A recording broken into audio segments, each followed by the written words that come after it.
So guys, as half of the world is in the wars, Apple was busy in making their MacBook, and now they have launched this MacBook Neo, very colorful, small, lightweight Mac, as you can see on the website. It offering a 13-inch display which is liquid retina up to 500 nits, which is a very good. It is equal to majority of MacBook Airs in the past. It has a Touch ID, which was already available in the MacBooks M1, M2 models. It has a side-firing speakers. It has two USB ports, and it has a headphone jack. So coming up to the performance, it has A18 Pro processor. A18 Pro processor is a parallel series to Apple M series, you can say that.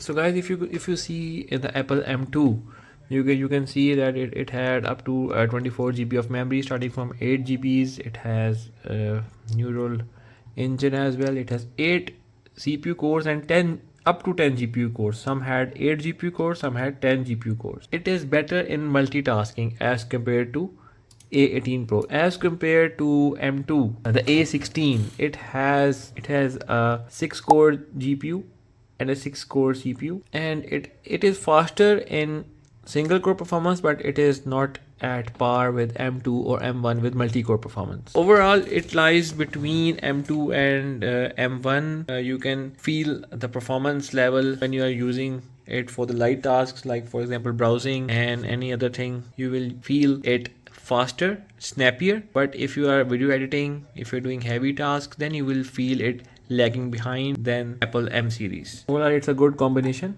you can say that.